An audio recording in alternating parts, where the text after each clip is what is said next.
کہتے ہیں ایک شخص نے حضرت علی رضی اللہ عنہ سے پوچھا، اے علی، کیا یہ کائنات ایک دن ختم ہو جائے گی؟ آپ رضی اللہ عنہ نے فرمایا، ہاں، جب ہر شے اپنی ابتدا کی طرف لوٹ جائے گی۔ جیسے سمندر اپنی لہروں کو واپس کھینچ لیتا ہے، ویسے ہی وقت بھی اپنی لکیروں کو سمیٹ لے گا۔ آج سائنس اسے بگ کرنچ تھیوری کہتی ہے کہ کائنات ایک دن واپس سمٹ جائے گی، جیسے کسی نے فلم کو ریورس چلا دیا ہو۔ اور یہ بات حضرت علی رضی اللہ عنہ نے اس وقت کہی جب انسان ابھی آسمان کو بھی مکمل نہیں جانتا تھا۔ ایک اور شخص نے پوچھا، یا علی، روشنی اور اندھیرا کیا ہے؟ حضرت علی رضی اللہ عنہ نے فرمایا، روشنی علم ہے، اندھیرا جہالت، اور اللہ نے کائنات کو علم سے روشن کیا، پھر اندھیرے کو ایک پردے کی طرح رکھا تاکہ انسان تلاش کرے۔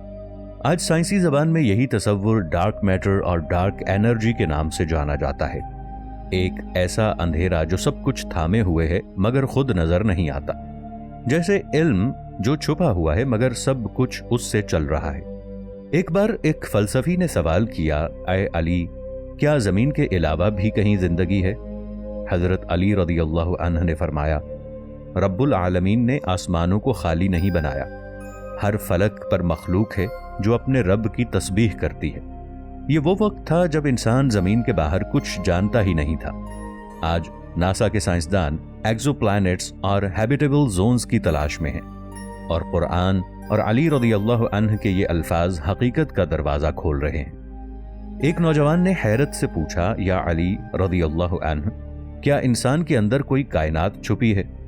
حضرت علی رضی اللہ عنہ نے فرمایا، تم سمجھتے ہو تم ایک جسم ہو، تمہارے اندر ایک پوری کائنات ہے اور تم خود اس کے مرکز میں ہو۔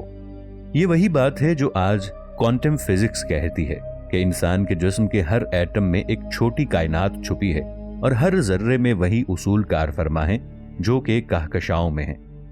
ایک سوال آیا، اے علی رضی اللہ عنہ، خواب کیا ہے؟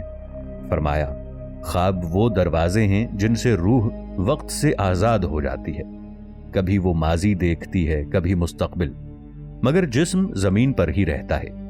جدید سائنس آج اسے لوسیڈ ڈریمنگ اور سب کانشیس پروجیکشن کے ذریعے سمجھنے کی کوشش کر رہی ہے، لیکن حضرت علی رضی اللہ عنہ نے اس وقت بتا دیا تھا کہ خواب روح کا سفر ہے، دماغ کی گڑبڑ نہیں۔ کسی نے پوچھا، اے علی رضی اللہ عنہ، علم کیا ہے؟ آپ رضی اللہ عنہ نے فرمایا، علم ایک ایسی روشنی ہے جو اللہ جس کے دل میں چاہے ڈال دیتا ہے۔ نہج البلاغہ حکمت 147۔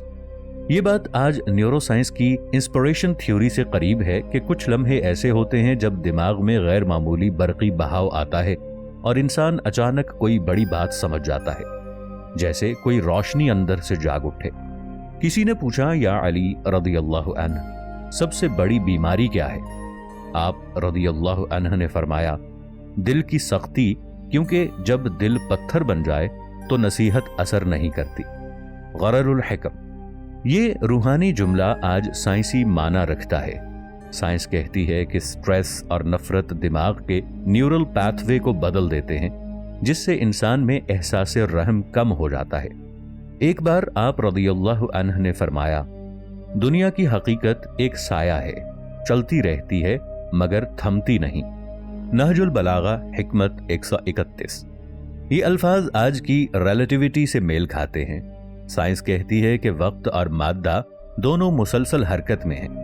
کائنات میں کوئی چیز مطلق طور پر ساکن نہیں، وقت بھی بہتا ہے، روشنی بھی اور انسان بھی۔ کسی نے پوچھا، یا علی رضی اللہ عنہ، کیا ہر چیز کا کوئی جوڑا ہے؟ آپ رضی اللہ عنہ نے فرمایا، اللہ نے ہر چیز کو جوڑوں میں پیدا کیا ہے تاکہ ایک دوسرے سے پہچانی جائے۔ غرر الحکم، یہی اصول کوانٹم فزکس میں میٹر اینٹی میٹر سیمیٹری کہلاتا ہے، جہاں ہر ذرے کا الٹ وجود ہوتا ہے، پلس کے مقابل مائنس، الیکٹران کے مقابل پروٹونز۔ حضرت علی رضی اللہ عنہ نے یہی حقیقت 1400 سال پہلے بیان کر دی تھی۔ ایک اور سوال ہوا، یا علی رضی اللہ عنہ، کیا انسان ایک ہی دنیا میں جیتا ہے؟ آپ رضی اللہ عنہ نے فرمایا، نہیں، انسان دو جہانوں میں بستا ہے، ایک جہاں وہ سانس لیتا ہے اور دوسرا جہان وہ جہاں اس کے اعمال گونجتے ہیں۔ نہج البلاغہ خطبہ 86۔ یہ بیان آج کی ملٹی ورس تھیوری سے جڑتا ہے۔ سائنس کہتی ہے کہ کائنات ایک نہیں ہے بلکہ بے شمار متوازی جہان یعنی پیرالل ریلیٹیوٹیز ہیں، جہاں ہر عمل، ہر فیصلہ ایک نئی حقیقت کو جنم دیتا ہے۔ حضرت علی رضی اللہ عنہ کا فرمان گویا یہ اشارہ دیتا ہے کہ ہر نیت، ہر عمل ایک نیا جہان پیدا کرتا ہے۔ ایک شاگرد نے پوچھا، یا علی رضی اللہ عنہ، کیا انسان اپنی روحانی بیداری دوبارہ حاصل کر سکتا ہے؟ آپ رضی اللہ عنہ نے فرمایا، ہاں، جب وہ اپنے دل کو پاک کر لے، کیونکہ دل ہی وہ آئینہ ہے جس میں رب کی جھلک دیکھی جا سکتی ہے۔ نہج البلاغہ حکمت 108۔ آج نیورو سائنس کہتی ہے کہ دل صرف خون پمپ نہیں کرتا بلکہ اس میں 40,000 نیورونز ایسے ہیں جو شعور کے سگنلز دماغ کو بھیجتے ہیں، یعنی یہ دل واقعی سوچتا بھی ہے۔ حضرت علی رضی اللہ عنہ نے فرمایا، جب دل بیدار ہو جائے تو انسان خود کو پہچان لیتا ہے، اور جو خود کو پہچان لے وہ اپنے رب کو پہچان لیتا ہے۔ یہ وہی لمحہ ہے جسے جدید سائنس ہائر کانشسنس کہتی ہے۔ ایک شخص نے سوال کیا، یا علی رضی اللہ عنہ، عرش کہاں ہے؟ آپ رضی اللہ عنہ نے فرمایا، عرش مکان میں نہیں بلکہ وہ خود مکان کو وجود دیتا ہے۔ غرر الحکم۔ یہ جملہ اتنا گہرا ہے کہ سائنس کی آج کی اسپیس ٹائم تھیوری بھی یہی کہتی ہے کہ جگہ یعنی اسپیس خود تخلیق شدہ ہے، یعنی عرش دراصل وہ فیلڈ ہے جس میں فزکس کے سارے قوانین جنم لیتے ہیں۔ عرش وہ حقیقت ہے جس کے بغیر کوئی جہان قائم ہی نہیں رہ سکتا۔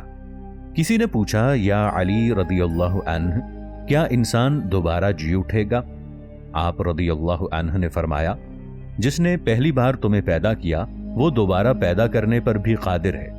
غرر الحکم اور قرآن پاک میں سورۃ النجم کی آیت 47۔ آج سائنس کہتی ہے کہ ڈی این اے ایک کائناتی کوڈ ہے۔ اگر کبھی یہ مکمل طور پر ڈی کوڈ کر لیا جائے تو جسم دوبارہ تخلیق کیا جا سکتا ہے۔ یہ بات قرآن اور حضرت علی رضی اللہ عنہ کے فرمان دونوں کے کلام سے میل کھاتی ہے۔ خالق نے تمہیں ذرے سے بنایا اور وہ ہر لمحہ تمہارے ذروں کو زندہ رکھے ہوئے ہے۔ کسی نے یہ استفسار کیا کہ یا علی رضی اللہ عنہ، جنات کی حقیقت کیا ہے؟ آپ رضی اللہ عنہ نے فرمایا، جن آگ سے ہیں مگر وہ آگ جو جلتی نہیں، وہ حرارت ہے جو شکل بدل سکتی ہے۔ نہج البلاغہ قول نمبر 128 کے مطابق مفہوم یہ وہی بات ہے جو آج کی پلازما فزکس کہتی ہے کہ حرارت میں چوتھی حالت ہوتی ہے، یعنی کہ پلازما جو نہ ٹھوس ہے، نہ مائع، نہ گیس، بلکہ خالص توانائی ہے۔ جنات شاید اسی توانائی کے نظام سے وابستہ مخلوق ہیں جو ہمارے درمیان موجود ہیں، مگر مختلف فریکوینسی پر، یعنی ہم انہیں نہیں دیکھ سکتے کیونکہ ہماری آنکھ صرف ایک محدود لائٹ سپیکٹرم کو پہچانتی ہے۔